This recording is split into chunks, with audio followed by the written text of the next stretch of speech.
안녕하세요 여러분, 지식 자파정입니다. 삼국지 팬이라면 누구나 알고 있는 조조와 원소의 싸움을 알아볼 건데요. 당대 세계관 최강자들의 싸움, 그 찐따 같던 조조가 이게 무슨 소리야? 네, 죄송합니다. 조조는 사실 원소의 세력 중 하나인데요.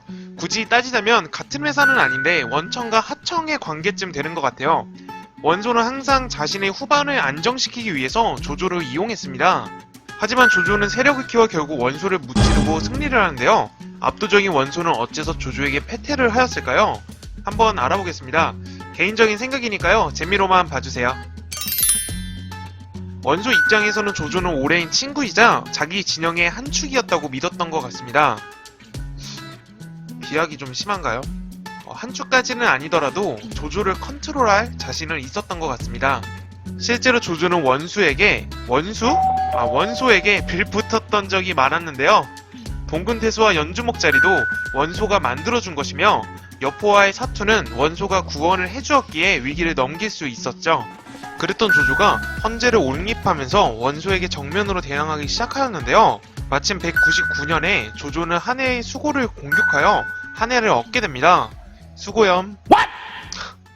죄송합니다. 왜 이러는 걸까요? 황하를 기준으로 북쪽은 원소의 세력권이고 남쪽은 조조의 세력권인데 한해의 위치는 항하 북쪽에 있어 원소에게 큰 자극을 주게 되죠. 당시 원소는 기주, 유주, 병주, 청주에 4개 주를 가진 거대 세력이었던 반면에 조조는 여포로부터 수복한 연주와 허창 주변의 예주 일부분만 통치하였던 상황이었습니다. 그러니까 이때 공격을 했으면 원소가 이겼겠지, 그렇게 주장을 하시는 분도 있는데요. 하지만 저는 그렇게 생각하지 않습니다. 그 이후로 첫 번째는 공손찬이 의외로 오래 버텼다는 것인데요.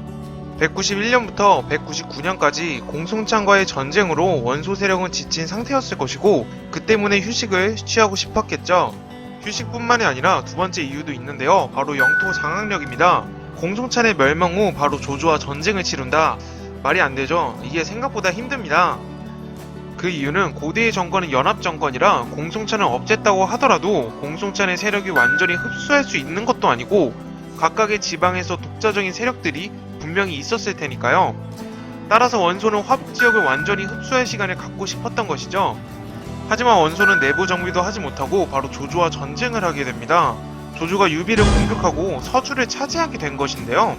서주를 차지하게 되면 연주, 예주, 서주의 총 3개 주를 소유하여 황제까지 옹립한 상태의 조조는 매우 위협적인 존재로 부상하게 된 것이죠. 원소는 조조와 끝장을 볼 생각으로 대군을 일으킵니다. 병력은 10만에서 12만 정도로 예상되는데요. 조조의 군대가 4만에서 5만인 점을 생각하면 원소가 병력면에서 유리했고 인구가 많은 화북 3개 주에 청주의 물자를 포함하면 전략 차이는 이미 조조를 압도했다고 할 수 있겠습니다. 하여튼 원소는 군대를 일으켜서 선봉으로 알량을 보내지만 순위의 계책으로 알량은 죽게 되는데요. 알량의 죽음에도 원소의 본대는 황하를 성공적으로 도하해서 연진 일대를 차지하게 됩니다. 도하 지점을 필사적으로 막으려는 조조는 연진 남부의 주둔 중인 문추를 격파하여 2연승을 얻게 되는데요. 그럼에도 병력이 2배 이상 원소군이 많기 때문에 소모전은 불리하다고 판단을 해서 관도로 후퇴를 합니다. 그리고 관도에서 존버를 시작하는데요. 관도에서 존버를 하고 있을 때도 원소는 가만히 있지 않았습니다. 연암의 유벽을 통해서 호도 주변을 공략했고 유비로 하여금 유벽을 도와주게 하였는데요. 안 그래도 조조 입장에서는 박박 긁어모은 병력을 죄다 관도에 몰아놓고 있었는데 후방에서 유비와 유벽이 등장하니까 곤란한 상황이 발생한 것이죠. 급한 대로 조인은 기병대를 파견했고 유비와 유벽은 차례로 격파를 당합니다. 등장은 화려했지만 퇴장은 불운한 우리의 유비. 유비 지켜주지 못해서 미안해. 다음 편에서 너가 이길 거야. 개전 초기부터 이겨왔지만 보급과 병력이 모두 원소군에게 밀리던 조조는 점점 말라가고 있었는데요. 이 타이밍에 원소군 허유가 조조에게 투항을 합니다. 허유는 원소의 군량고 오소의 위치와 원소군 정보를 조조에게 말했는데요. 조조는 허유의 정보를 토대로 조홍을 관도에 남기고 5천의 병력을 이끌어 오소를 급습합니다. 원소는 오소를 구원할지 조조 본진의 관도를 공격할지 고민을 하게 되는데요. 결국 주력으로 관도를 공격하면서 경기병만으로 빠르게 오소의 원군을 파견하기로 결정하였지만 조홍의 우주방어로 관도 함락에 실패하고 지원군이 오든 말든 조조는 오소의 순우경군을 공격해서 오소를 함락시킵니다.